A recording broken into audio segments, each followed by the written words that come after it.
बिहार की अगली सरकार एनसीपी शरद चंद्र पवार गुट के विधायकों के सहयोग से ही बनेगी। सड़कों पर उतरने जा रहे हैं कि पूरे बिहार में मीडिया की सुर्खियों में भी हम सब रहेंगे और बिहार की राजनीति के मुख्य धारा में भी। और अभी बहुत से लोग, बहुत से बड़े बड़े चेहरे बिहार की राजनीति के नंबर में लगे हुए हैं। 2025 में बिहार में विधानसभा का चुनाव होने वाला है। इसको लेकर के तमाम जो पार्टियां हैं बिहार में, पक्ष और विपक्ष की, वो सभी जो है अपनी अपनी तैयारियों में जुट गई है।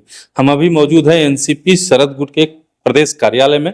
हमारे साथ प्रदेश प्रवक्ता संजय केसरी जी हैं। सबसे पहले स्वागत है सर आपका। बहुत बहुत धन्यवाद। 25 में विधानसभा चुनाव आ रहा है, आप इंडिया गुट के अलायंस में हैं, क्या तैयारियां चल रही हैं आपकी तरफ से?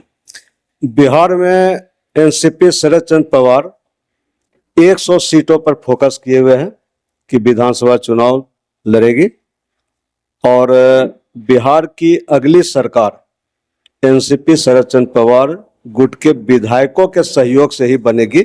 यह सुनिश्चित करने में हम लोग लगे हुए हैं, जिसकी तैयारी बिहार के सभी 9 प्रमंडल के, सभी 38 जिलों के, सभी 101 प्रखंडों के, सभी 534 पंचायतों में तृणमूल लेवल पर किया जा रहा है। कैसे, क्या तैयारियां, क्या लेके मुद्दा लेके जनता के बीच में आप जाएंगे और 100 सीटों की तैयारी कर रहे हैं, तो क्या लगता है कि 100 सीटें आपको, जिस गठबंधन में है, तेजस्वी यादव जी हैं, लालू जी हैं, कांग्रेस है, 100 सीटें यहाँ पे मिलना जो है, लगता है आपको कि मिलेगा? वो अलायंस की बातें हैं। उसके पहले मान लीजिए अलायंस अगर होता है इंडिया गठबंधन से, राष्ट्रीय स्तर पर तो है, बिहार में अगर अलायंस होता है तो बाकी हमारी जो तैयारी सभी 100 सीटों पर रहेगी, उसका लाभ भी तो इंडिया गठबंधन को मिलेगा। इसलिए हम सब 100 सीटों पर फोकस किए हुए हैं चुनाव की तैयारियों को लेकर। एनसीपी 2 धड़ों में बटा। पिछली बार हम सब ने देखा, एक अजीत जी का गुट था, एक शरद जी का गुट था। आप लोग शरद जी के गुट में रहे तो पार्टी कहीं ना कहीं टूटी है, केंद्र में ही नहीं पूरे भारत में टूटी है, बिहार में भी पार्टी में टूट हुई है। तो उसमें जो है पार्टी को सिरे से खड़ा करना होगा। तुरंत में विधानसभा चुनाव है, इसकी तैयारियां कैसे की जा रही हैं? देखिए, राजनीतिक दलों में विखंडन और पुनर्निर्माण का सिलसिला चलता रहता है। जनता दल टूटा था तो राष्ट्रीय जनता दल का भी निर्माण हुआ था, जनता दल यूनाइटेड का भी निर्माण हुआ और बारी बारी से दोनों दल बिहार की सत्ता पर काबिज हुए, गठबंधन में भी रहे। तो ये तो चलता ही रहता है। रहा जहां तक शरद चंद्र पवार एनसीपी का बिहार में चुनावी तैयारियों का, तो राष्ट्रीय स्तर पर कुछ सांसद विधायक टूटे जरूर थे।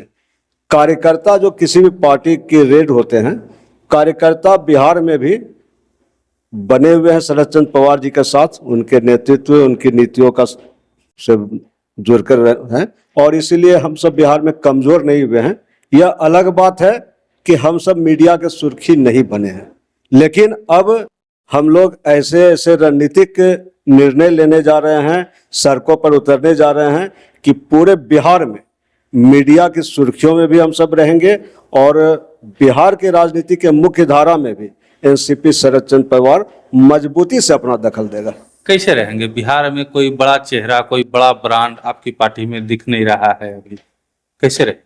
नेताओं का सिलसिला बिहार में भी आना शुरू हो गया है, जिसकी प्रथम कड़ी के रूप में पूर्व काबीना मंत्री बिहार सरकार और पूर्व सांसद रेणु कुशवाहा जी और जन अधिकार पार्टी के पूर्व प्रदेश अध्यक्ष राघवेंद्र कुशवाहा जी 2 दिन पहले दिल्ली में हमारे राष्ट्रीय कार्यकारी अध्यक्ष सुप्रिया सुले जी के और राष्ट्रीय महासचिव राजीव झा जी, के शर्मा जी के नेतृत्व में एनसीपी शरद चंद्र पवार में ज्वाइन कर चुके हैं। और अभी बहुत से लोग, बहुत से बड़े बड़े चेहरे बिहार की राजनीति के नंबर में लगे हुए हैं। आने वाले समय में वो सभी प्रमुख चेहरे राष्ट्रवादी कांग्रेस पार्टी शरद चंद्र पवार में शामिल होंगे। चलिए, ये थे संजय केसरी, जिन्होंने साफ कर दिया है कि इस बार विधानसभा के चुनाव में एनसीपी शरद गुट जो है वो 100 सीटों पे अपनी दावेदारी करेगी।